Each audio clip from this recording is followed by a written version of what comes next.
صاحب التاج والمعراج والبراق والعلم دافع البلاء والوباء والقحط والمرض والألم اسمه مكتوب مرفوع منقوش في اللوح والقلم جسمه مقدس معطر مطهر منور في البيت والحرم صلى الله على سيد الثقلين ونبي الحرمين محبوب رب المشرقين والمغربين مولى الكونين جد الحسنين أبي القاسم محمد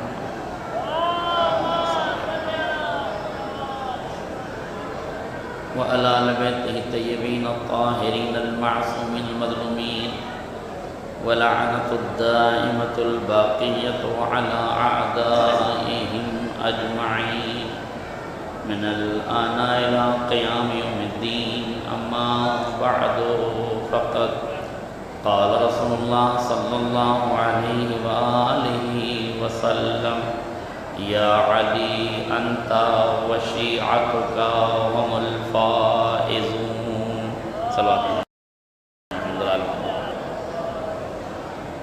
آپ حضرات سے گزارش ہے کہ ایک مرتبہ سورہ حمد کی اخلاص فرما کر جملہ مومن مومنات مرحومین مرحومات بالخصوص جب سے یہ مجالس اعزا شروع ہوئی ہیں اس دور سے اب تک جتنے موجودین نے شرکت کی ہے اور جتنے مرحومین اس میں دامِ درہم قدم سخن شرکت کر کے گزر گئے ہیں ان کے لیے سورہ فاتحہ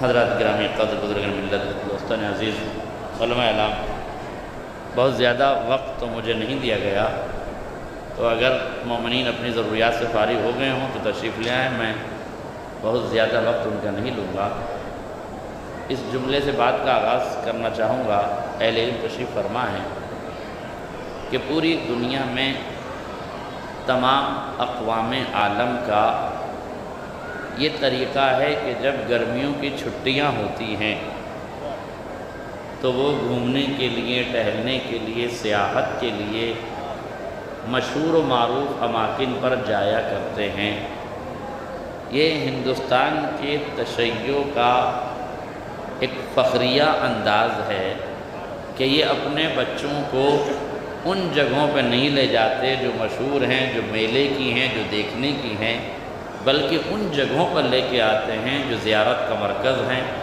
جو درس و تدریس کا محور ہیں اس لیے یقین جانیے جو لوگ یہاں پر آئے ہیں وہ مجلس میں آئے ہیں میلے میں نہیں آئے ہیں لہذا کوشش کی جائے کہ میلے کا وقت الگ رکھا جائے اور مجلس کا وقت الگ رکھا جائے یقیناً مجلس کا سلسلہ جاری ہے اور مزید علماء کرام آپ کی خدمت میں مجالس انشاءاللہ پیش کریں گے اور اپنا بیان آپ کو سنائیں گے میں روایتی انداز سے ذرا سا ہٹ کے آپ یقین کریں میرے لیے یہ 4 علماء کافی ہیں اگر یہ سامنے کا مجمع ان کی مہربانی ہے کہ ہے اگر نہ بھی ہو تو میرے لیے یہ اہل شعور کافی ہیں جن تک مجھے پیغام اپنا پہنچانا ہے یا علی انت و شیعتک ہم الفائزون اے علی تم اور تمہارے شیعہ پیغمبر فرماتے ہیں علی آپ اور آپ کے شیعہ کامیاب ہیں دیکھیے علی نے تو اپنی کامیابی کا اعلان کر دیا نبی نے کہا علی آپ کامیاب ہیں اور آپ کے شیعہ کامیاب ہیں مولا کائنات نے 19 رمضان کو جب سر پہ ضربت لگی تو ارشاد فرمایا فزت ورب الکعبہ رب کعبہ کی قسم میں آج کامیاب ہو گیا۔ نبی نے کہا آپ کامیاب ہیں، علی نے کامیابی کا اعلان کر کے بتا دیا۔ اب نمبر آتا ہے قوم تشیع کا، وہ کیسے اعلان کرے کہ ہم کامیاب ہو گئے؟ بس ان کی کامیابی کا راز یہ ہے وہ علی کے نقش قدم پہ چلتے جائیں، کامیابیاں ان کا مقدر بنتی چلی جائیں، کامیابیاں ان کا مقدر بنتی چلی جائیں۔ اب آئیے دیکھیں کامیاب زندگی کا راز کیا ہے۔ میرے عزیزوں، ہم جس ملک عزیز میں رہتے ہیں، جس گنگا جمنا تہذیب میں رہتے ہیں، جس محبتوں کے چھاؤں میں ہم پروان چڑھ رہے ہیں، جن الفتوں کے اجالوں میں ہم اپنی صبح مسا گزار رہے ہیں، جس گنگا جمنا تہذیب کے دھاروں سے ہم سیراب ہو رہے ہیں، اس ماحول میں ہمیں کچھ پریورتن نظر آ رہا ہے، کچھ تبدیلی نظر آ رہی ہے، کچھ حالات بدلتے نظر آ رہے ہیں۔ کچھ سیاسی حضرات ہیں جو اپنے مفاد کے لیے اس مفاد پرست دنیا کو اپنے لیے استعمال کرنا چاہ رہے ہیں۔ وہ سیاسی لوگ اس گنگا جمنا تہذیب کو میلی کرنا چاہتے ہیں، اس محبتوں کی فضا کو نفرتوں سے بانٹنا چاہتے ہیں، اس الفتوں کی فضا میں فساد کا زہر گھولنا چاہتے ہیں۔ تو آئیے دیکھیے کہ اس کامیاب زندگی کے راز کو سمجھنے کے لیے اس ماحول میں ہمیں زندگی کیسے گزارنا ہے، یہ ہمیں سیکھنا پڑے گا۔ میرے عزیزوں، جب آپ اپنے گھر سے چلے ہیں، 4-5 دن کے لیے سفر پر آئے ہیں، تو یقیناً یہاں دکانیں بھی لگی ہوئی ہیں، آپ کے ضروریات کے سامان بھی ہیں، ہدیوں کی دکانیں بھی لگی ہوئی ہیں۔ آپ جب پلٹ کے جائیں گے تو بچے پوچھیں گے ہمارے لیے کیا ہدیہ لائے ہیں، عزیز پوچھیں گے ہمارے لیے کیا ہدیہ لائے ہیں، رشتہ دار پوچھیں گے ہمارے لیے کیا ہدیہ لائیں گے۔ تو ان کے لیے جو ہدیہ ہوگا وہ آپ خرید کے لے جا سکتے ہیں، مگر آپ کی آخرت کے لیے جو ہدیہ ہوگا وہ ان دکانوں پہ نہیں ملے گا، اس مکان پہ ملے گا۔ وہ ان علاقوں میں نہیں ملے گا بلکہ اس علاقے میں ملے گا، اس فرش عزا پہ ملے گا، اس میدان محبت میں ملے گا، اس عزا کے فرش پہ ملے گا۔ اس لیے ضروری ہے کہ اس فرش عزا پر ابھی جیسا مولانا نے کہا ہونا یہ چاہیے کہ آپ مجلس کے بعد ایک ڈائری مینٹین کریں، اس میں لکھیں کہ آپ نے ان مجلسوں سے کیا سیکھا۔ دیکھیے غور کیجئے، جب آپ اپنے بچوں کو پکنک پہ لے کے جاتے ہیں تو پکنک پہ لانے کے بعد ان سے پوچھتے ہیں تم نے کون سا ہسٹوریکل پلیس دیکھا، تم نے کون سی تاریخی عمارت دیکھی، تم نے اس تاریخی عمارت میں کیا دیکھا۔ تو جیسے آپ اپنے بچے سے پوچھتے ہیں، ہو سکتا ہے کہ لوگ آپ سے پوچھیں کہ جوگی پورہ سے آئے ہو کیا لے کر آئے ہو، بگرے سے آئے ہو کیا لے کر آئے ہو، آگرے سے آئے ہو کیا لے کر آئے ہو، سالانہ مجالس سے آئے ہو کیا لے کر آئے ہو۔ تو دکانوں سے ہدیہ تو مل سکتا ہے، مجلسوں سے بھی ہدیہ لے کے جانا ضروری ہے، پیغام علم لے کے جانا ضروری ہے، اپنی زندگی کے راز سیکھ کے جانا ضروری ہے کہ ہم یہاں کیا سیکھ کے جا رہے ہیں، ہم یہاں کس لیے آئے ہیں، ہمارے آنے کا مقصد کیا ہے۔ کامیاب زندگی کا راز میرے عزیزوں یاد رکھیے گا، یہ دنیا رواں دواں ہے، اس ملک عزیز میں ہمیں زندگی کیسے گزارنی ہے بڑا خطرناک مرحلہ ہے۔ جس ملک میں ہم زندگی بسر کر رہے ہیں وہاں کی گنگا جمنا تہذیب کو جس طریقے سے برباد کیا جا رہا ہے اس کو بچانا ہماری ذمہ داری ہے۔ چوروں کے ساتھ چور بن جانا کمال نہیں ہے، چوروں کے درمیان اپنی ساہوکاری کی شمع جلانا ضروری ہے۔ لٹیروں کے درمیان ایک صلوات پڑھنے محمد العالم،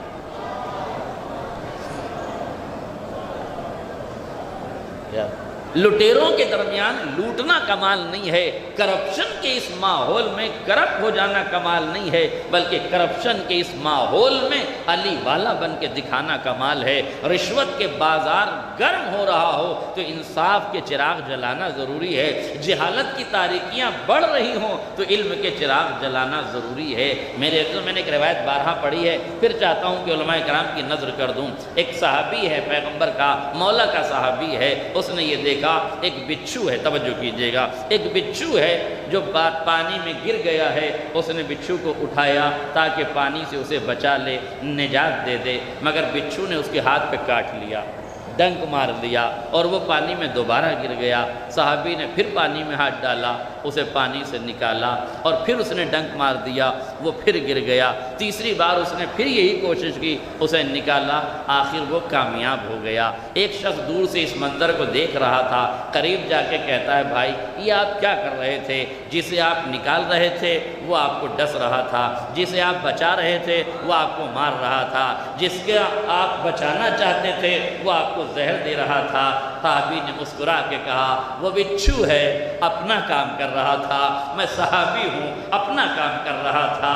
میرے عزیزوں، چینلوں پہ بیٹھے ہوئے بچھو نفرت کا زہر گھول کے اپنا کام کر رہے ہیں، تم فرش ادائے محبت پہ تریاق کا تبرک تقسیم کر دو۔ وہ زہر بانٹ رہا ہے، تم تریاق بانٹنا شروع کر دو۔ وہ نفرتیں پھیلا رہے ہیں، تم محبتیں آباد کر دو۔ وہ تلواریں دکھا رہے ہیں، تم کردار دکھانا شروع کر دو۔ وہ قوم کو غلط راہوں پہ لے جا رہے ہیں، تم صحیح راستوں پہ لے جاؤ۔ وہ دنیا کو دہشت گردی سکھا رہے ہیں، تم فرش ادا سے دنیا کو امن پسندی سکھا دو۔ ایک صلوات پڑھ دے محمد اور آل محمد۔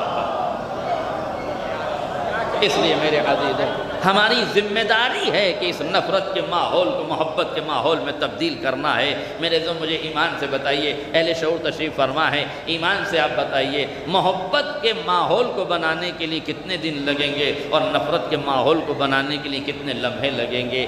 یاد رکھیے گا، نفرتیں بہت جلدی آباد ہو جاتی ہیں، مگر محبتوں کے کلیجے اتنی آسانی سے تیار نہیں ہوتے ہیں۔ اس کا مطلب کیا ہے؟ ہم کیسے، توجہ کیجیے گا، ہم کیسے محبتوں کے پیمانے چھلکائیں؟ کہ محبتوں کے پیمانے چھلکانا ہے تو صبر و ضبط سے کام لینا پڑے گا، صبر کا پیمانہ چھلکانا پڑے گا۔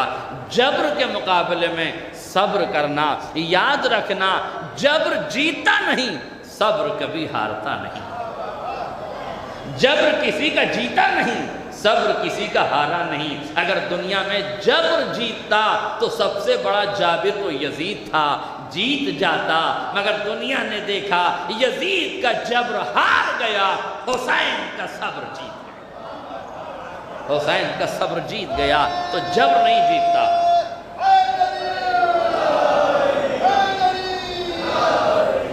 جبر نہیں جیتتا۔ ایک باواز بلند صلوات پڑھیں آپ۔ دیکھیے، مجلس کی کامیابی افراد کی قلت و کثرت سے نہیں ناپی جاتی، بلکہ فہم و ادراک کے دریچوں سے ناپی جاتی ہے۔ سمجھدار آدمی مجلس میں 4 بیٹھے ہوں تو ان ناسمجھ 40 افراد سے بہتر ہیں جن کی سمجھ میں بات نہیں آتی۔ لہذا اگر 4 آدمی بھی سمجھدار بیٹھے ہیں تو مجلس کامیاب ہے، پریشان ہونے کی کوئی ضرورت نہیں ہے۔ غور کیجئے گا، محبتوں کا ماحول کیسے چھلکایا جائے؟ صبر کے پیمانے چھلکانے پڑیں گے۔ صبر کا پیمانہ کیسے چھلکایا جائے؟ میرے دوستوں اور عزیزوں سے گزارش ہے، نوجوان دوستوں سے گزارش ہے، بہت غور سے اس بات کو سنیں اور ان حالات کو سمجھنے کی بہت کوشش کریں۔ میں جس مقام پر جس میسج کو کنوے کرنا چاہتا ہوں، میں سمجھتا ہوں کہ اگر دکانوں پہ لوگ بیٹھے ہوئے ہیں تو چند لمحوں کے لیے رک جائیں، اگر بازاروں میں لوگ چل رہے ہیں تو چند لمحوں کے لیے اس بات پہ توجہ دیں۔ حالات بد سے بدتر ہو رہے ہیں، ان بدترین حالات میں اپنی حفاظت ضروری ہے۔ آپ کو صبر کا دامن نہیں چھوڑنا ہے، حکمت کے تقاضوں کو پورا کرنا ہے۔ آج فیس بک پر ایک پوسٹ ڈالی جاتی ہے جس پہ کسی مذہب کا مذاق اڑایا جاتا ہے، کسی سیاسی بازیگر کی کھینچائی ہوتی ہے، کسی غلط روش کو ڈالا جاتا ہے۔ ڈالنے والے فسادی ہیں، اس فساد کے ذریعے سے وہ صرف یہ دیکھنا چاہتے ہیں کون شیئر کر رہا ہے، کون کمنٹس کر رہا ہے، کون اس پر کو آگے بڑھا رہا ہے، کون اس کے پیچھے قدم ہٹا لے رہا ہے۔ ایسے ماحول میں جب دنیا تمہارے ذہن سے کھیلنے لگے، حکمت کے تقاضے یہ ہیں، تھرکتی ہوئی انگلیوں پر صبر کے پیمانے چھلکا دو۔ جوش آئے تو حکمت کے ساتھ پیچھے ہٹ جاؤ۔ مذہب کا مذاق اڑانے سے کامیابی نہیں ملتی، خاموش ہو جانے سے دشمن کی سازشیں ناکام ہو جاتی۔ میرے عزیزو، غور کیجئے میں کیا کہہ رہا ہوں۔ یہ جو سب سے بڑی پریشانی اس وقت ہے، اس میسج کو یاد رکھیے، اس وقت سب سے بڑی پریشانی یہ ہے، دشمن شناسی ہمارا پہلا مرحلہ ہونا چاہیے۔ ہمیں دشمن پہچاننا چاہیے۔ دشمن کر کیا رہا ہے؟ دشمن ہمارے ذہن سے کھیل رہا ہے۔ قبلہ توجہ کیجئے گا، دشمن ہمارے ذہن سے کھیل رہا ہے۔ ہم سوچ رہے ہیں کہ یہ لائک شیئر ہم کر رہے ہیں، ہم لائک شیئر کر نہیں رہے ہیں، اس نے بھڑکتی ہوئی تصویریں ڈال کے ہم کو ابھارا ہے، ہمارے ذہن سے اس نے کھیلا ہے۔ دیکھیں، میں مثال دے دوں، بہت آسانی سے بات سمجھیں گے، میرے نوجوان دوست سمجھیں گے، علماء کرام سمجھیں گے اس بات کو۔ ابھی IPL ختم ہوا ہے، ہاں ابھی IPL ختم ہوا ہے، فائنل ہو گیا ہے۔ ایمان سے بتائیے، دیکھیں ذہن سے کیسے کھیلا جاتا ہے۔ ذرا کھیل کھیل میں بات سمجھ لیجئے، عقل مند وہی جو کھیل کھیل میں بات کو سمجھ جائے، اور میں کھیل کھیل میں بات کو سمجھانے کی کوشش کر رہا ہوں، آپ ہی بتائیں گے مجھے اچھا بیٹسمین کون ہے جو پہلی اننگ میں اچھی بیٹنگ کرے یا جو دوسری پاری میں اچھا کھیلے؟ بتائیے، دوسری پاری میں، ٹھیک، دوسری پاری میں بھی کون سا کھلاڑی زیادہ اچھا ہے؟ ابتدا کے 3 وکٹ گر جانے کے بعد مڈل آرڈر میں اپنی ٹیم کو سنبھال لے، وہ کھلاڑی اچھا ہے کہ نہیں؟ اچھا ہے نا؟ کیوں اچھا ہے؟ اس لیے کہ یہ کھلاڑی دباؤ میں کھیل رہا، اب اس سے اچھا لفظ میرے پاس ہے نہیں، ملک کے ماحول کو بتانے کے لیے، ملک کے حالات کو سمجھانے کے لیے غور کیجئے گا، دباؤ میں جو اچھا کھیلتا ہے وہ اچھا کھلاڑی ہوتا ہے۔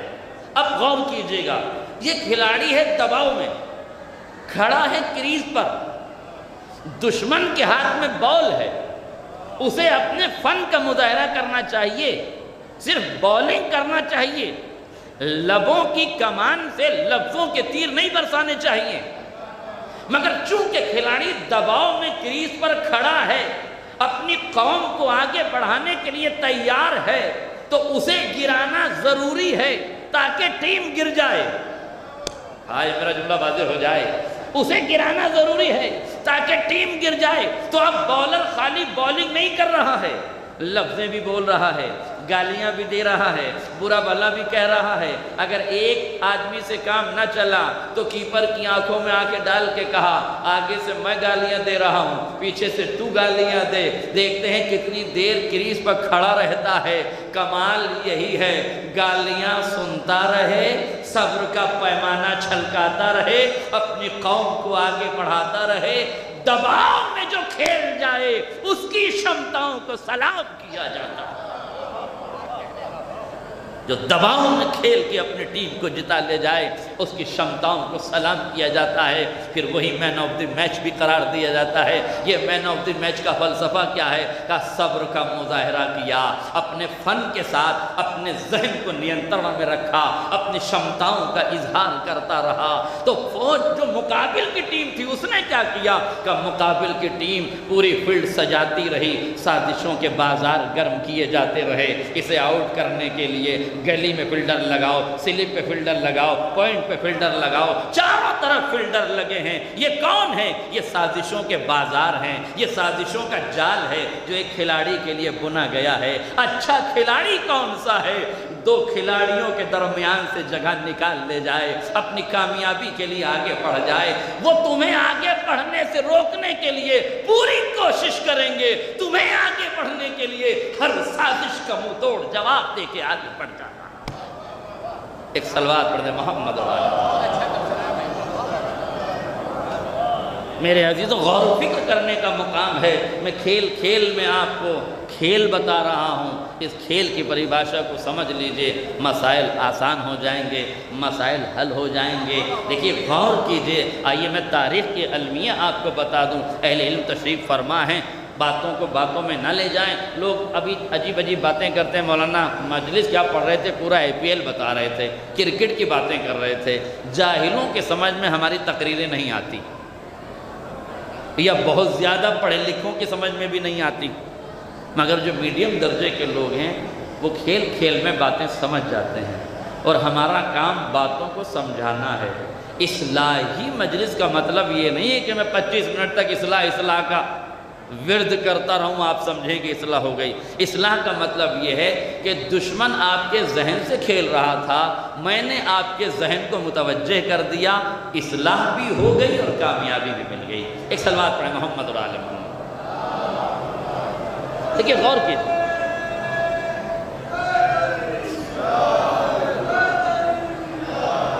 دیکھیں چونکہ ابھی تدفین بھی ہونا ہے مجلس کے فوراً بعد، تو اس لیے مجھے 50 منٹ کا وقت دیا ہے، اور میرے خیال سے میں 20-25 منٹ میرے ہو گئے ہیں۔ میں بہت جلدی اپنی باتوں کو صرف ایک میسیج آپ کو کنوے کرنا چاہتا ہوں کہ غور کیجئے، علی کی کامیابی کا راز کیا ہے؟ مولا کی کامیابی کا راز اگر آپ کو دیکھنا ہے تو دیکھیے علی نے کیسے پیمانے صبر کو چھلکایا ہے۔ 11 ہجری تک اسلام اپنے پورے آب و تاب کے ساتھ عالم عرب پر اپنے وجود کو ثابت کرتا رہا۔ نبی رحمت کی وحی سے دھلی ہوئی پاکیزہ زبان سے نکلے ہوئے الفاظ اسلام کی تقدیر بناتے رہے۔ اسلام کیا تھا؟ خانہ فاطمہ میں پل رہا تھا، حسنین کی انگلیاں تھام کے چلنا سیکھ رہا تھا، فاطمہ کی چادر کے سائے میں پروان چڑھ رہا تھا، نبی رحمت کی رحمتوں کا سایہ تھا، باب مدینۃ العلم اسے اپنے چشمے فیض کرم سے سیراب کر رہے تھے، اور اسلام پوری دنیا پر اپنی حقیقت و حقانیت کو آشکارا کر رہا تھا۔ مگر انقلاب آیا 11 ہجری میں، جیسے ہی شعور کی آنکھ بند ہوئی امت شور مچانے چلی گئی۔ میرا جملہ واضح ہو جاتا، شعور کی آنکھ بند ہوئی، امت شور مچانے چلی گئی۔ نتیجہ یہ ہوا کہ بظاہر اسلام 2 حصوں میں تقسیم ہو گیا، ایک محمد کا اسلام جو خانہ نشیں ہو گیا، ایک حکومت کا اسلام جو تخت پہ براجمان ہو گیا۔ حکومت کے اسلام کے اپنے تقاضے تھے، محمد کے اسلام کے اپنے تقاضے تھے۔ حکومت کا اسلام اپنا کام کر رہا تھا، محمد کا اسلام اپنا کام کر رہا تھا۔ حکومت کا اسلام زر و زمین اکٹھا کر رہا تھا، محمد کا اسلام ضمیروں کو بیدار کر رہا تھا۔ حکومت کا اسلام تلوار چلا رہا تھا، محمد کا اسلام کردار سازی کر رہا تھا۔ غور کیجئے گا، کردار سازی کر رہا تھا۔ ان 25 برسوں میں ہوا کیا؟ میں ایک جملہ کہنا چاہتا ہوں۔ حکومت کا رویہ کیا تھا؟ علی کا رویہ کیا تھا؟ حکومت کا طریقہ کیا تھا؟ آل محمد کا طریقہ۔ بہت توجہ، حکومت کا طریقہ کیا تھا؟ آل محمد کا طریقہ کیا تھا؟ حکومت کیا کر رہی تھی؟ آل محمد کیا کر رہے تھے؟ حکومت ظلم کر رہی تھی، آل محمد ظلم برداشت کر رہے تھے۔ ایک لفظ کہہ دوں آپ سمجھ جائیں، یعنی حکومت وشیش سمودائے کے لوگوں پر ظلم کر رہی تھی۔ اب اس سے اچھے لفظ میرے پاس نہیں ہے، اگر آپ کے ذوق سماعت سے میں قریب نہ کر سکا بات کو۔ حکومت ایک وشیش سمودائے کے لوگوں پہ ظلم کر رہی تھی کہ نہیں؟ تاریخ بتا دوں آپ کو، دروازہ فاطمہ زہرا پہ آگ و لکڑیاں جمع کی گئی کہ نہیں؟ دروازے میں آگ لگائی گئی کہ نہیں؟ پسلیاں توڑی گئی کہ نہیں؟ علی کے گلے میں رسوان ظلم ڈالی گئی کہ نہیں؟ بیعت کے مطالبے کے لیے ہر طرح کی سازش رچی گئی کہ نہیں؟ مالک ابن نویرہ کو قتل کیا گیا کہ نہیں؟ ان کی زوجہ کے ساتھ بدسلوکی کی گئی کہ نہیں؟ پورے اس علاقے کو جس میں مالک ابن نویرہ رہتے تھے نظر آتش کیا گیا کہ نہیں؟ اجتماعی عدالت کا گلا گھونٹا گیا کہ نہیں؟ ابو ذر جیسا سچا سپاہی ربضہ بھیجا گیا کہ نہیں؟ نہیں توجہ کر رہے آپ؟ اس کا مطلب کیا ہے؟ عدالت کے دروازے جلائے گئے، سچائیوں کو ربضے بھیجا گیا، حقیقتوں کو سولی دی گئی، اور اہل ایمان کے گھروں کو جلایا گیا۔ یہ ظلم کون کر رہا تھا؟ حکومت کر رہی تھی۔ جملہ سنیے، حکومت کیا کر رہی تھی؟ ظلم کر رہی تھی۔ آل محمد کیا کر رہے تھے؟ ظلم کو برداشت کر رہے تھے۔ میرے عزیزوں، اس کیفیت کو سمجھیے، مگر 25 برس تک آل محمد مظلوم تو تھے پر مجبور نہ تھے۔ آل محمد مظلوم تھے پر مجبور نہیں تھے۔ مظلوم ہونا بری بات نہیں ہے، مجبور ہونا بری بات ہے۔ توجہ، مجبور ہونا بری بات ہے۔ یاد رکھیے گا، مظلوم بن کے جیا جا سکتا ہے، مجبور بن کے زندگی موت بن جاتی ہے۔ رہتی دنیا جنت کے بجائے جہنم کا نمونہ بن جاتی ہے۔ دیکھیں، یاد رکھیے گا، کربلا سے بڑا کوئی مظلومیت کا خاندان نہیں ہے، مگر آل محمد اسیر ہوئے، قیدی بنے، دیار بدیار پھرائے گئے، مگر ہر حال میں مظلوم تھے، مجبور نہ تھے۔ اگر مجبور ہوتے تو کوفے میں خطبہ نہ ہوتا، شام میں بیان نہ ہوتا۔ کوفے کا خطبہ بتا رہا ہے کہ زینب مجبور نہیں ہے، ابن زیاد مجبور ہے۔ شام کا خطبہ بتا رہا ہے سجاد مجبور نہیں ہے، یزید مجبور ہے۔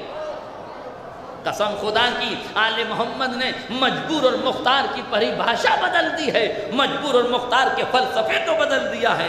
دنیا سمجھ رہی تھی کہ بیڑیوں ہتکڑیوں میں جکڑا ہوا قیدی مجبور ہے، مگر لبوں کی جنبش نے، خطبے کی آزادی نے، علم کے چراغ نے دنیا کو بتایا جنزیروں میں جکڑا ہوا قیدی مجبور نہیں تھا، تخت پہ بیٹھا ہوا مجبور تھا، قیدی وقت کا مختار تھا، قیدی وقت کا مختار تھا، مجبور نہیں تھا۔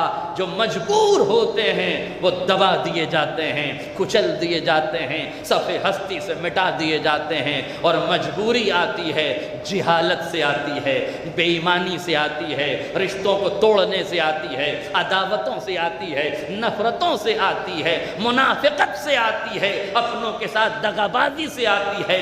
مجبوریوں کا دم گھونٹ دو، مختار بن جاؤ، علم کے چراغ جلاؤ، عدالت کی روشنی میں قدم زن ہو جاؤ، شعور کو بیدار کرو، ضمیر کو آزاد کرو۔ اب تمہارا کام سیاسی پارٹیوں کے ساتھ جڑنا نہیں، اب تمہارا کام اسکول کھولنا ہے، کالج کھولنا ہے، یونیورسٹیاں کھولنا ہے، مدرسے کھولنا ہے، علمی درسگاہیں کھولنا ہے۔ تاریخی اعتبار سے دیکھ لو علی نے کیا کیا، دشمن نے کیا کیا۔ دشمن ظلم کرتا رہا، علی علم کے چراغ جلاتے رہے۔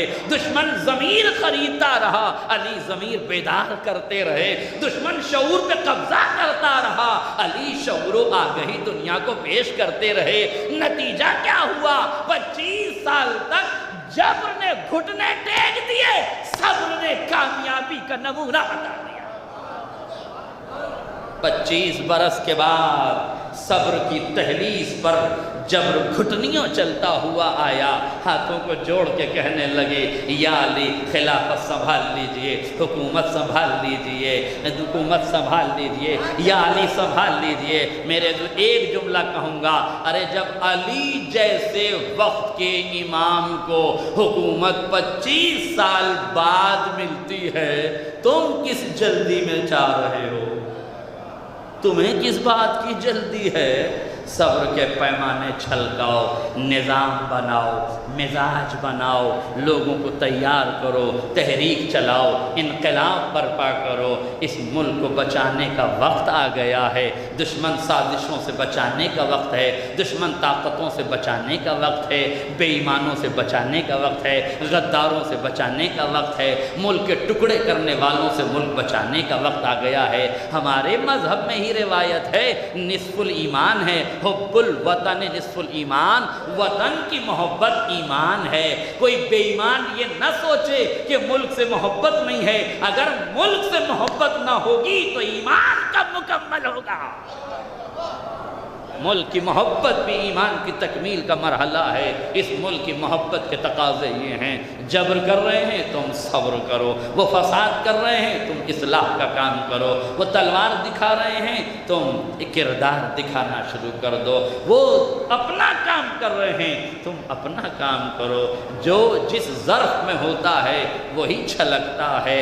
فساد کے ظرف سے اتحاد نہیں چھلکتا، ظرف اتحاد سے فساد نہیں چھلکتا۔ کبھی سنا ہے پانی سے شربت چھلک رہا ہو، شربت سے پانی چھلک رہا ہو؟ جو ظرف میں ہوتا ہے وہی چھلکتا ہے۔ تم علی والے ہو، کامیابی تمہارا مقدر ہے، اس مقدر کو پانے کے لیے تمہیں عمل انجام دینا پڑے گا۔ ایک صلوات پڑھ دے محمد رسول۔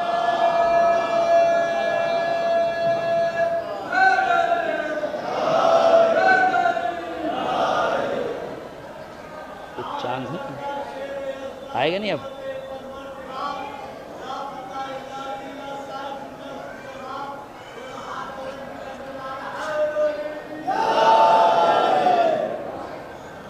یا اگلے سال کے آنے کی امید پہ نہیں پڑھ رہا ہوں، اس لیے آپ اسی سال سن لیجئے۔ صلوات پڑھے محمد عالم۔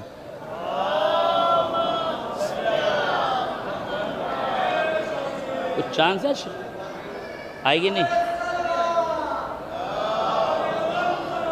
جنریٹر نہیں ہے؟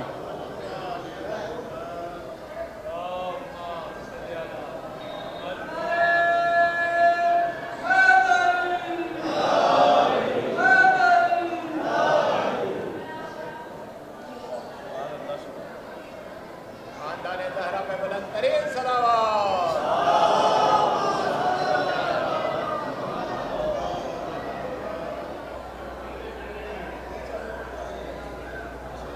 ایک صلوات پڑھ دیں محمد عالم۔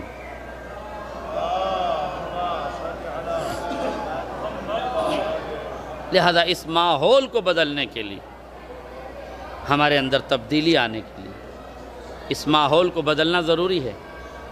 یہ ماحول بھی بدل جائے تو زیادہ اچھا ہے۔ ایک صلوات پڑھ دیں محمد عالم محمد۔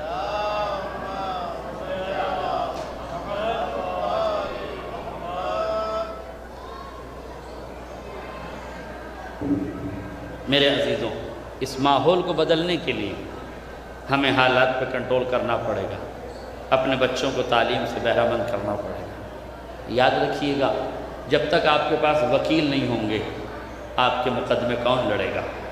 جب تک آپ کے پاس مینجمنٹ نہیں ہوگا، آپ کو آگے کون بڑھائے گا؟ جب تک آپ کے مخلص انجینئر نہیں ہوں گے، اچھے پل سماج میں کون بنائے گا؟ جب تک شیعہ قوم کے مخلص ڈاکٹر اس میدان میں نہیں کودیں گے، ڈاکٹر ڈاکو بنتا رہے گا، ہاسپٹل ڈکیتی کا اڈا بنے رہیں گے۔ اس لیے کہ یہاں انسان کے جسم کی قیمت نہیں ہے، یہاں دولت معیار رہ گئی ہے، یہاں شرافتیں ڈوب گئی ہیں۔ آج جتنے بڑے بڑے ہاسپٹل ہیں وہ 2 نمبر کے اڈوں سے بڑے اڈے ہیں، اس لیے کہ انہیں مارنے کے پیسے ملتے ہیں، انہیں تڑپا تڑپا کے مارنے کے پیسے ملتے ہیں۔ آپ غور کیجئے، غربت کے کلیجے کو چوسا جا رہا ہے۔ وینٹیلیٹر پہ بندہ ہے، 3 دن ہو گئے ہیں، مر چکا ہے، وینٹیلیٹر پہ مر چکا ہے، مگر اسے زندہ بتایا جا رہا ہے۔ 3 دن تک پیسے لاؤ، 3 دن تک دوائیاں لاؤ۔ آپ ذرا سا ہاسپٹل میں چلے جائیے، منٹ منٹ میں پرچہ آتا ہے، اس دروازے سے دوائیاں آتی ہیں، اس دروازے سے بیچ دی جاتی ہیں۔ یہ غربت کا کلیجہ نہیں چوسا جا رہا ہے تو کیا ہے؟ میرے سے ایک جملہ یاد رکھیے گا،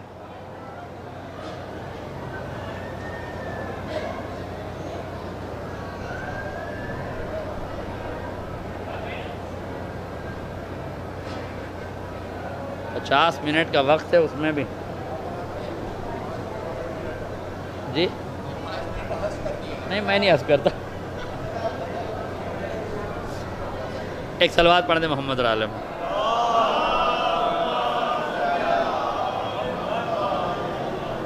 مجھے آگے بھی 2 مجلسیں پڑھنی ہیں حیدرآباد میں، اس لیے سوچ رہا ہوں کچھ آواز بچ جائے یہاں۔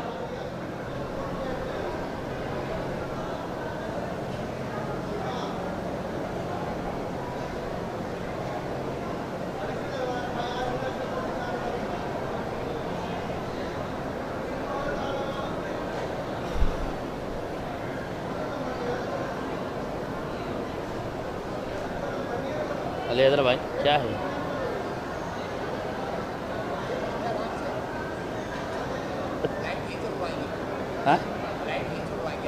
ہاں جی بالکل اڑ سکتی۔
ایک صلوات پڑھ دیں محمد اور آل محمد پر۔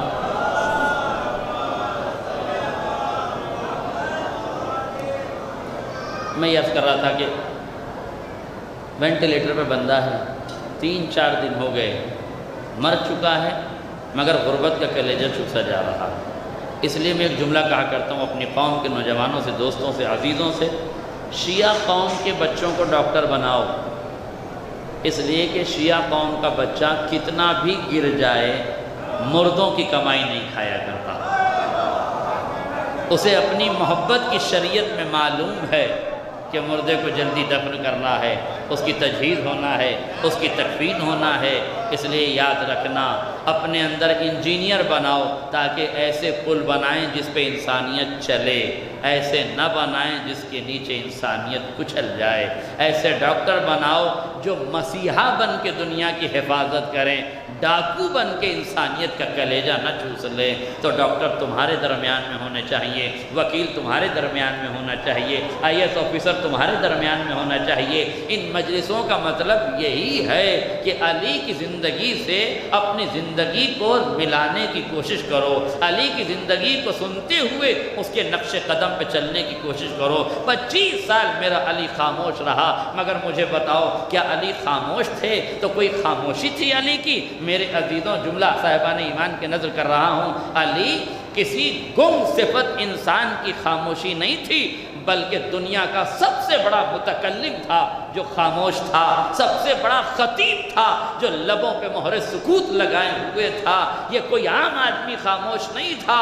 نہج البلاغہ کے 1000 صفحات پر جس کے علم کے اجالے بکھرے ہوئے ہیں، وہ خطیب منبر سلونی خاموش تھا تو خاموش نہیں تھا، بلکہ اپنی خاموشی سے اتنے علم کے چراغ جلا رہا تھا کہ اسے معلوم تھا مجھے حکومت کی ضرورت نہیں ہے، حکومت کو میری ضرورت ہے، اس لیے میں اس کی دہلیز پہ نہیں جاؤں گا، وہ میری دہلیز پر آئیں گے، ایک بار نہیں 70 بار آئیں گے،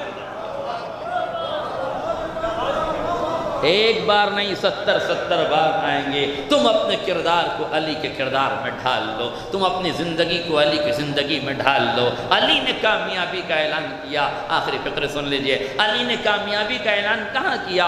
مسجد میں کامیابی کا اعلان کیا۔ اس کا مطلب یہ ہے کہ تمہیں بھی کامیابی مسجد سے ملے گی۔ اور یاد رکھیے گا، دنیا جانتی ہے کہ سب سے خطرناک تعصب مذہبی تعصب ہے۔ سارے تعصبوں میں سب سے خطرناک تعصب مذہبی تعصب، اور ہم شیعان آل محمد، نبی اور آل نبی سب سے زیادہ اس مذہبی تعصب کا شکار ہوئے۔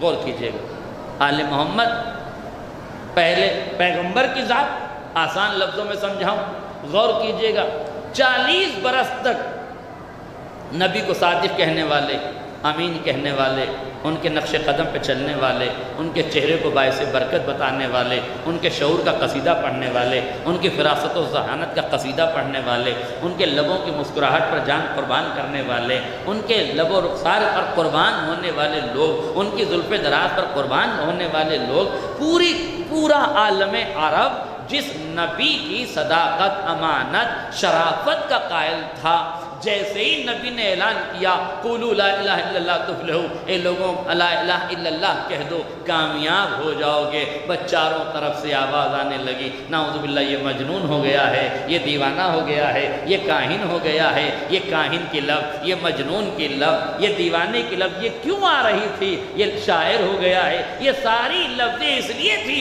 کہ نبی نے جب تک اظہار مذہب نہیں کیا تھا لوگ مان رہے تھے، مگر جیسے ہی مذہب کا اظہار کیا تعصب مذہب کا پنپنے لگ گیا، اور نتیجہ یہ ہوا۔ اور اس کے بعد اگر دوسرے مقام پر اگر کوئی قوم مذہبی تعصب کا شکار ہے تو ہم آل محمد کے چاہنے والے ہیں جو مذہبی تعصب کا شکار ہیں۔ آپ مجھے بتائیے، کیا ہماری مسجدوں میں دھماکے نہیں ہو رہے ہیں؟ کیا ہماری مجلسوں پہ یلغار نہیں ہو رہا ہے؟ کیا ہماری جلوسوں میں صاف سپولے اپنے کرتب نہیں دکھا رہے ہیں؟ کیا ہمارے درمیان میں مداری آ کے اپنے کرتب نہیں دکھا رہے ہیں؟ کیا ہمیں تعصب کی نظر سے نہیں دیکھا جا رہا ہے؟ پوری دنیا میں اگر کسی کے ساتھ تعصب برتا جا رہا ہے تو وہ شیعان آل محمد ہیں۔ پشاور کا دھماکہ گواہ ہے، جمعے کی مسجد میں جمعے کے نمازیوں پر جمعے کے دن حملہ، یہ بتا رہا ہے کہ شاید انہی لوگوں کا کام ہے جن کے باپ دادا نے کبھی جمعہ بدھ کو پڑھا دیا تھا۔ یہ مسجد میں حملہ کون کر سکتا ہے میرے عزیزوں؟ یا یہودیت کی سازش ہے یا وہابیت کی سازش ہے؟ سوائے آل عمران کی دشمنی، آل عمران کی دشمنی سوائے آل سفیان پر آپ کو کہاں ملے گی؟ اور کیجئے گا، اچھا یہ بھی ایک جملہ یاد رکھیے گا، ہم جب بھی شہید ہوئے ہیں، ہم جب بھی مارے گئے ہیں، ہمارا جب بھی لہو بہایا گیا ہے، ہم جب بھی قتل کیے گئے ہیں، الحمدللہ ہمیں فخر ہے کہ یا ہم مجلسوں میں شہید ہوئے ہیں یا ہم مسجدوں میں شہید ہوئے ہیں۔ شکر ہے خدا کا کوئی ایسی قوم تو ہے جو شراب خانے میں نہیں، عبادت خانوں میں ماری جاتی ہے، عبادت خانوں میں ماری جاتی ہے۔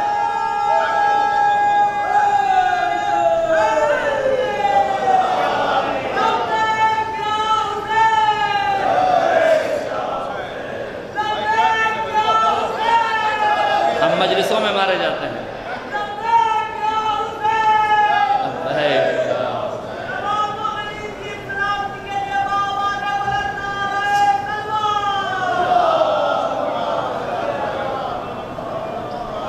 جملہ سنیے گا، یا ہم مسجدوں میں مارے جاتے ہیں یا ہم مجلسوں میں مارے جاتے ہیں، شکر ہے خدا کا ہم شراب خانوں میں نہیں مارے جاتے، ہم عبادت خانوں میں مارے جاتے ہیں، اور ہم مارے بھی نہیں جا سکتے اس لیے کہ ہمارا جد کعبے سے آتا ہے، مسجد سے جاتا ہے، تو ہمارا تعلق کعبے سے آمد کا ہے، مسجد سے جانے کا ہے۔ شراب خانے میں تو وہ مارے جاتے ہیں جن کے باپ دادا پیدا ہی شراب خانے میں ہوتے ہیں۔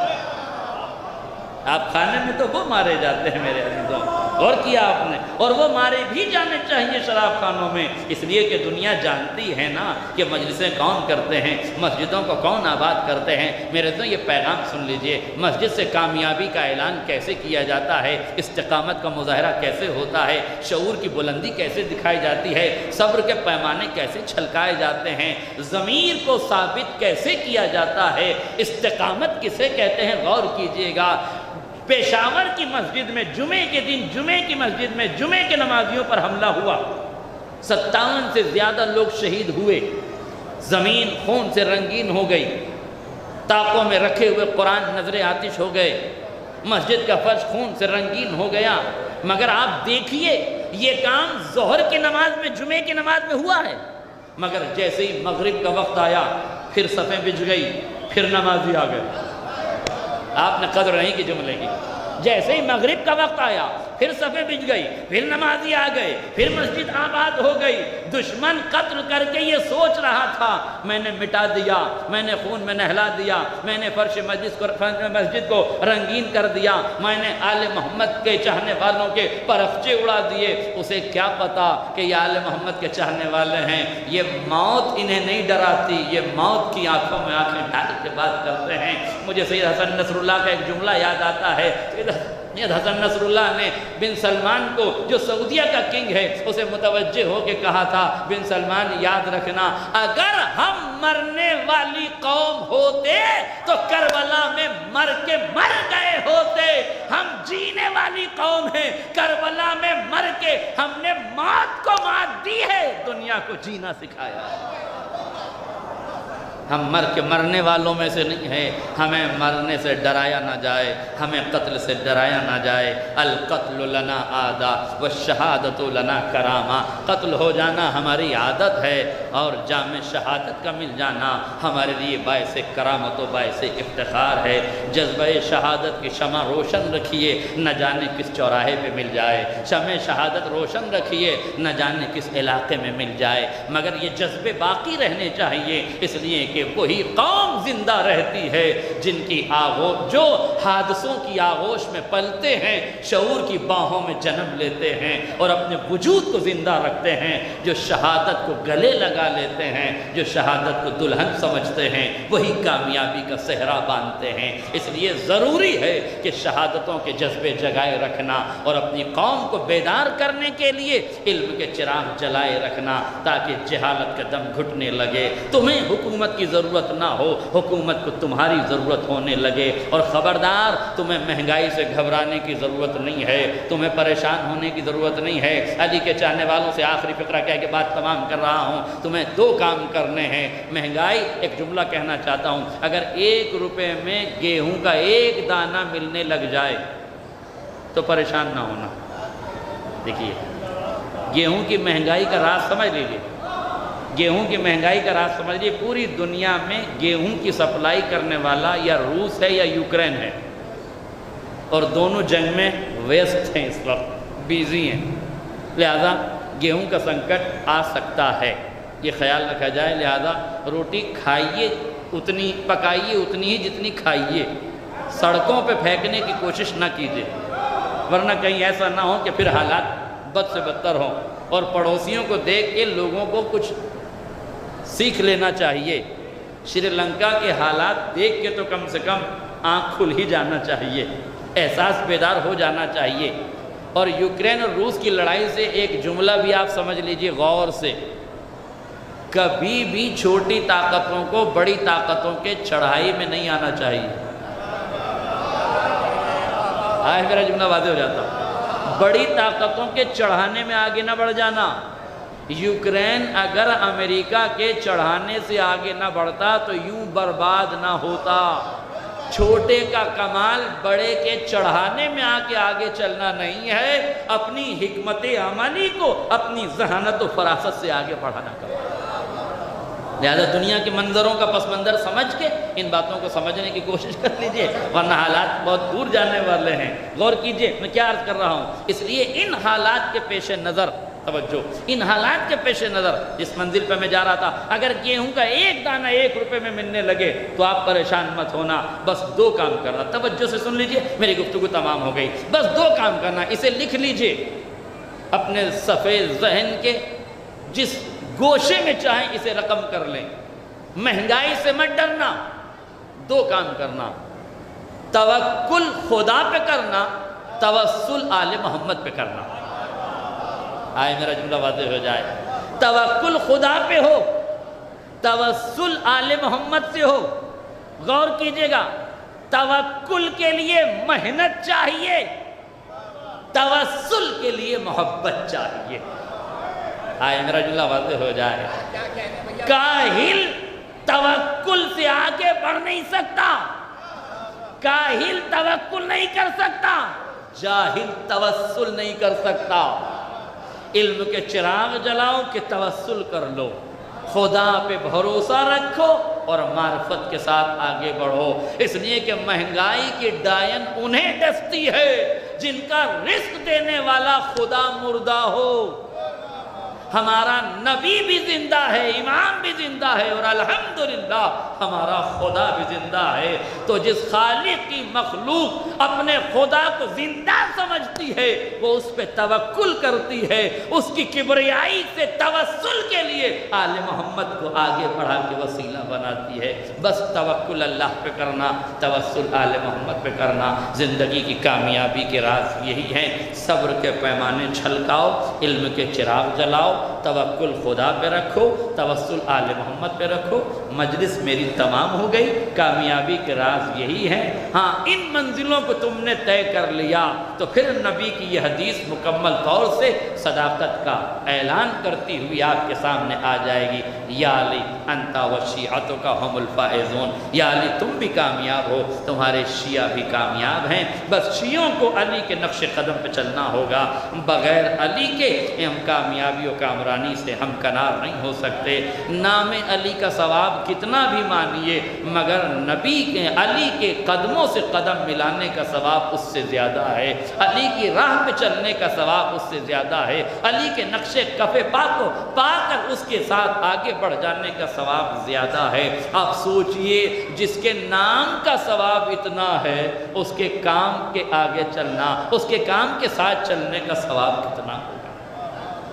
بس میرے عزیزوں گفتگو تمام ہو گئی، یہ پیغام ہیں جو میں نے آپ کو دیے ہیں، بس پھر سے اس پیغام کا خلاصہ سن لیجئے۔ صبر کے پیمانے چھلکائیے، جبر کبھی نہیں جیتتا، صبر کبھی نہیں ہارتا۔ اپنی تھرکتی ہوئی انگلیوں پہ کنٹرول رکھیے، ہر پوسٹ شیئر کے لائق نہیں ہوتی، ممبر کی بلندی ہے، کھل کے کچھ بتا نہیں سکتا، مگر میرے دبے ہوئے لفظوں میں مفہوم کو پہنچنے کی کوشش کیجئے۔ جن لوگوں نے کسی مذہب کا مذاق اڑانے کے لیے پوسٹر کو شیئر کیا ہے وہ جیل کی سلاخوں میں بند ہیں، اور ان کے لیے نہ کوئی وکیل مل رہا ہے، نہ کوئی نیتا مل رہا ہے، نہ کوئی چھڑانے والا مل رہا ہے۔ اس لیے آپ کو اپنا وکیل خود بننا ہے، اپنے آپ کو خود بچانا ہے۔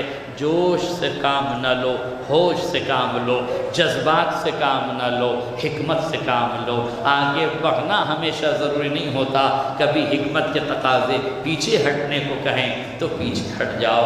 جہاں آگے بڑھنا ہو وہاں آگے بڑھو، جہاں پیچھے ہٹنا ہے وہاں پیچھے ہٹو۔ اگر ہمیشہ آگے بڑھنا صحیح ہوتا تو قبضہ شمشیر پہ ہاتھ گیا تھا، حر کے سر و تن میں جدائی ہو جانا چاہیے، مگر ہاتھ پیچھے آ گیا۔ مولا عباس سے کوئی پوچھے یہ قبضہ شمشیر سے ہاتھ کیوں ہٹا لیا، حر کے دو ٹکڑے کیوں نہیں کیے؟ کہ دنیا کو یہی تو بتانا تھا جو پانی سے مر جائے اسے تلوار سے نہیں مارا کرتے، جو حکمت سے مر جائے اسے شجاعت نہیں دکھایا کرتے، جو کردار سے قابو میں آ جائے اسے تلوار سے نہیں ڈرایا کرتے۔ آج میرا جملہ واضح ہو جائے، بس میرے عزیزوں گفتگو تمام ہو گئی۔ لہٰذا اس بات کو یاد رکھیے گا، کردار چھلکانا ضروری ہے، اخلاق پیش کرنا ضروری ہے، صبر کے پیمانے چھلکانا ضروری ہے، تھرکتی ہوئی انگلیوں کو نیٹ کے جال سے اپنے آپ کو بچانا ضروری ہے۔ ایسا نہ ہو کہ نیٹ پہ شکار کرنے جائیں اور خود اپنا ہی شکار بنوا کے چلے آئیں، ہے نا؟ ایسا نہ ہو کہ شکار کرنے کو جائیں اور شکار ہو کے چلے آئیں۔ اس نیٹ کا خیال رکھنا، یہ بہت باریک سا جال ہے جو تمہیں ڈسنے کے لیے بیٹھا ہے، جو تمہیں اپنے قابو میں لینے کے لیے بیٹھا ہے، جو تمہارے اقتصاد پہ کنٹرول کرنا چاہتا ہے، جو تمہارے علم پہ کنٹرول کرنا چاہتا ہے، جو تمہارے وجود پہ کنٹرول کرنا چاہتا ہے۔ اس لیے اپنے آپ کو بچاؤ۔ اور تمہارے سامنے موجود ہے، باب الحوائج کی درگاہ موجود ہے، عباس کا نقطہ نظر موجود ہے، خط کھینچا ہے مگر صبر کا پیمانہ چھلکایا کہ نہیں۔ لمحے کے لیے تلوار کا خط کھینچا مگر زینب کی حکمت کے آگے عباس نے شجاعت کو پیچھے رکھ دیا۔ یہی کمال کردار ہے، یہی بندگی کی علامت ہے۔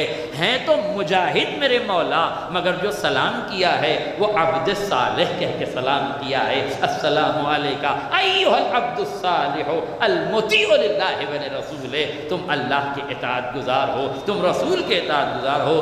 شجاعت میں جذبات کو آگے بڑھانا کمال نہیں ہے، شجاعت کے سانچے میں ڈھل کے حکمت کے ساتھ آگے بڑھنا کمال ہے۔ میرے عزیزوں جس فن کو شعر نے، بس آخری فکرے، جس فن کو شعر نے زندگی بھر اپنی محنت سے سیکھا تھا اسی فن کا مظاہرہ عباس نے کربلا میں نہیں کیا۔ تاریخ بتاتی ہے، روایت کے فقرے ہیں، پہلی بار باب الحوائج کی بارگاہ میں بغرض مجلس آیا ہوں۔ فضائل میرا بھائی علی حیدر شب کی مجلس میں آپ کو مولا عباس کے سنائے گا، مصائب کے چند فقرے میں پڑھ دیتا ہوں تاکہ مجلس مکمل ہو جائے۔ غور کیجئے، بس چند فقرے اور زحمت تمام ہے، ختم دعا ہے۔ میرے جو روایت کے فقرے یہ ہیں کہ مولا کائنات نے مولا عباس کو تلوار سکھائی ہے، تلوار کا ہر فن سکھایا۔ ایک دن تلوار سکھاتے سکھاتے میرے مولا نے کہا عباس اب تم تیار ہو چکے ہو، اب تم تلوار کا ہر فن سیکھ چکے ہو، اب الحمدللہ تم نے مشقیں مکمل کر لی ہیں، تمہاری تمرین مکمل ہو گئی ہے، عباس اب تم تیار ہو چکے ہو۔ اب تاریخ کہتی ہے مولا نے فرمایا عباس تم اس چوراہے پہ کھڑے ہو جاؤ، جو سوار تمہیں آتا دکھائی دے اس سے مبارز طلب ہونا، اس سے کہنا میرے بابا نے مجھے تلوار کا فن سکھایا ہے، اے مرد عرب آ ہم سے دو ہاتھ کر لے تاکہ ہم دیکھیں دیکھیں ہم نے کتنا سیکھا ہے، یہ کہہ کے میرا مولا وہاں سے رخصت ہوا۔ جناب عباس نے دیکھا ایک گھوڑ سوار ہے، سیاہ لباس میں ملبوس ہے، صرف 2 آنکھیں ہیں اس کی سامنے جو نظر آ رہی ہیں، اس کی آنکھیں نظر آ رہی ہیں۔ جیسے ہی وہ سوار ادھر سے گزرا، عباس نے مبارز طلبی کہا، اے بھائی میرے بابا نے مجھے کہا ہے کہ مجھ سے مقابلہ کر لو۔ آنے والے نے تلوار کا پر تولا اور عباس پہ حملہ شروع کیا۔ تاریخ کہتی ہے آنے والے نے جیسے ہی عباس پہ حملہ کیا، مولا عباس سنبھلے، عباس نے حملے کا جواب حملے سے دیا۔ بہت دیر تک جنگ ہوتی رہی۔ اب میں کیا عرض کروں، سنیں گے ابھی تو جملہ؟ تاریخ کہتی ہے کئی گھنٹے تک جنگ ہوتی رہی، کئی گھنٹے تک دونوں میں جنگ ہوتی رہی۔ تاریخ کہتی ہے جب کئی گھنٹے گزر گئے نا، میرے مولا نے تلوار کو لیا، زمین پہ گاڑ دیا، اپنے ہاتھوں کو بازوؤں پہ رکھا، آنے والے کے سامنے ہاتھ جوڑ کے کہا بھائی نقاب ہٹا دے، مجھے بتا دے تو کون ہے۔ اب عباس کے بازوؤں میں درد ہونے لگا ہے، اب عباس سے جنگ نہیں کی جاتی۔ تاریخ کہتی ہے آنے والے نے نقاب پلٹی، علی نے اپنے چہرے سے نقاب ہٹائی، عباس کو کلیجے سے لگایا، بازوؤں کا بوسہ دیا، پیشانی کا بوسہ دیا، اپنے ہاتھوں کو عباس کے شانوں پہ رکھا، رکھ کے فرمایا عباس میرے شیر اب تو کربلا کے لیے تیار ہو گیا، میرے شیر اب تو کربلا کے لیے تیار ہو گیا ہے۔ اللہ جس کی تمنا یہ ہو کہ وہ تلوار چلائے گا، مگر ہاں جب خیمے میں روایت کی لفظیں یہ ہیں جب عباس نے خط کھینچا ہے، زینب نے طلب کیا ہے، عباس نے تلوار کو نیام میں رکھ لیا۔ میرے عزیزوں شہزادی کی خدمت میں ہاتھوں کو جوڑ کے عرض کیا اے شہزادی غلام کیسے برداشت کرے آقا کے خیمے فرات کی ترائی سے ہٹ جائیں۔ تاریخ کی لفظیں یہ ہیں شہزادی نے فرمایا عباس تو میرے پہلو میں بیٹھ جا، میرے شیر، میرے جری، میرے ساونت، میرے بہادر بھائی تو میرے پہلو میں بیٹھ جا۔ میں علی اکبر کو بھیج کے میں علی اکبر کو بھیج کے میں اونو محمد کو بھیج کے خیموں کی تنابیں کھچوا لیتی ہوں۔ ایک مرتبہ عباس نے ہاتھوں کو جوڑ کے کہا نہیں شہزادی، نہیں آقا زادی، ارے جب آقا کا حکم یہ ہے تو جن ہاتھوں سے خیمے لگائے ہیں عباس انہی ہاتھوں سے خیمے اکھاڑے گا، انہی ہاتھوں سے خیمے ہٹائے گا۔ عزیزانو 2 روایت کے فکر ہیں، 2 مقام ایسے ہیں جب دنیا نے عباس کو تانا دیا ہے۔ ایک بار جب عباس خیمے ہٹا رہے تھے دشمن تانے دے رہا تھا، اور دوسرا مقام میں نے ختم کی دعا، دوسرا مقام وہ جب عباس کے دونوں بازو کٹ گئے ہیں۔ تاریخ کہتی ہے عباس کے بازو کٹ گئے ہیں، آنکھ میں تیر پہ وقت ہے، دشمن طنز تو کر رہا ہے، تانے تو دے رہا ہے، مگر اتنی ہمت نہیں ہے کہ عباس کے رہوار کے قریب جائے۔ تاریخ میں لکھا ہے شمر کہتا ہے پسر سعد نے آواز دی کوئی عباس کے قریب جاؤ، عباس کے سر و تن میں جدائی کر لو۔ کہنے والے نے کہا عباس کا رہوار ہمیں قریب نہیں جانے دیتا، ہم عباس کی ہیبت سے مرعوب ہیں، ہم عباس کو گرا نہیں سکتے، کوئی ایسی ترکیب لگاؤ جس سے عباس کو گھوڑے سے گرایا جا سکے۔ جیسے یہ سنا اب ترکیب لگائی گئی، سنیں گے عزیزانو؟ تاریخ نے لکھا ایک گرز آہنی منگایا گیا۔ بس آخری فقرے ہیں، سن سکو تو سن لو، میں نے ختم کر دی دعا۔ روایت کے فقرے ہیں میرے عزیزوں، ایک گرز آہنی منگایا گیا۔ دیکھیں جب گرز آہنی سنتے ہیں نا آپ تو آپ کا تصور کچھ اور ہوگا۔ میرا تصور یہ تھا کہ کوئی لوہے کا گولا ہوگا جس کو اٹھایا جاتا ہوگا، یا کوئی تلوار نما چیز ہوگی، یا کسی طور طریقے کا کوئی آلہ ہوگا۔ مگر میرے عزیزوں جب میں ادے پور کے میوزیم گھر میں گیا اور میں نے وہاں گرز آہنی رکھا دیکھا، جیسے میں نے دیکھا اس کے نیچے گرز آہنی لکھا تھا، آپ یقین کیجئے میں کلیجہ پکڑ کے بیٹھ گیا۔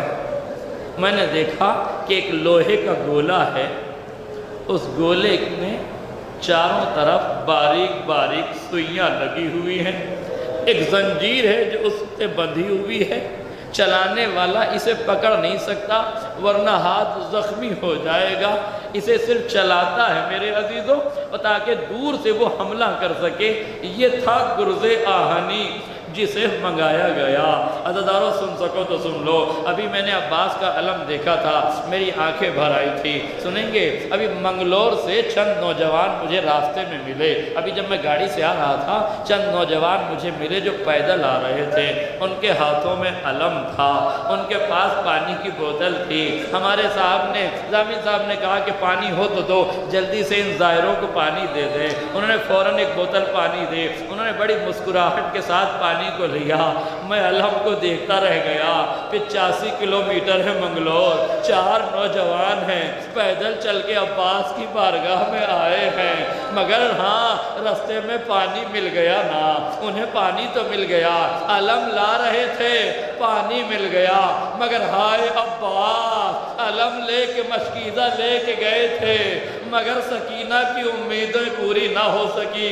تاریخ کہتی ہے مشکیزہ چھت گیا، بازو کٹ گئے، آنکھ میں تیر پیوست ہو گیا، مگر ہیبت عباس یہ ہے کہ گھوڑے سے گرایا نہ جا سکا۔ عزاداروں کا گرز آہنی لے کر آؤ، ایک شقی نے گرز آہنی کو فضا میں گھمایا، عباس کے سر میں گرز آہنی لگا۔ تاریخ کہتی ہے عباس کے سر میں گرز آہنی پیوست ہو گیا۔ ارے دشمن نے اب جو جھٹکے کے ساتھ گرز آہنی کو کھینچا، سر سے خون کا فوارہ جاری ہوا، سین سے ڈگمگا کے میرا مولا عرض کربلا پر آیا۔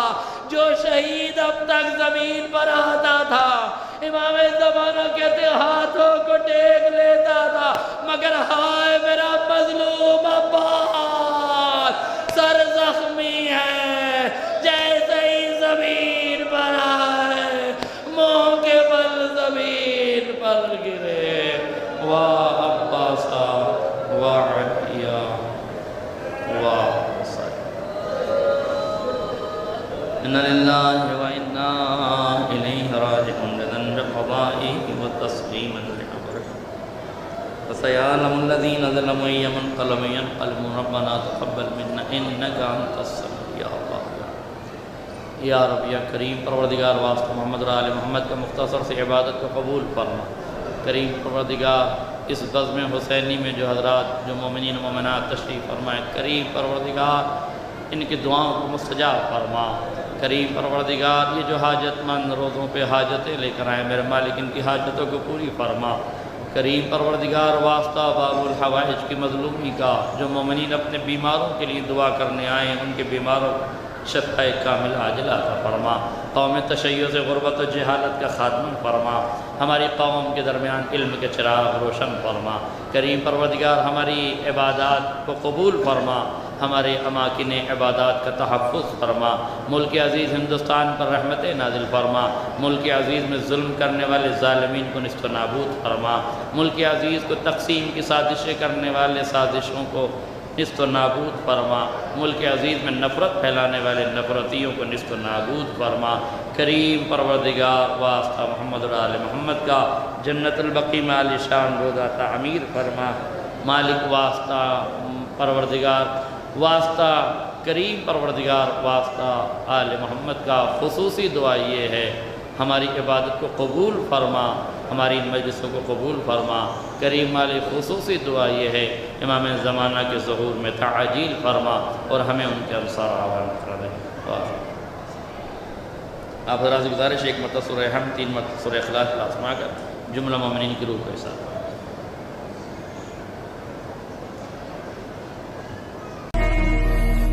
السلام علی من جعله الله شفاء في تربته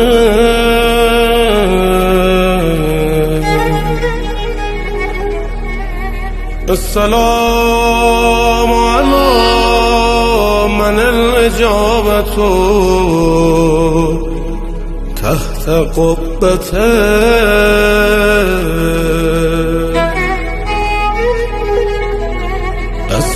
السلام على من دفنه أهل القرى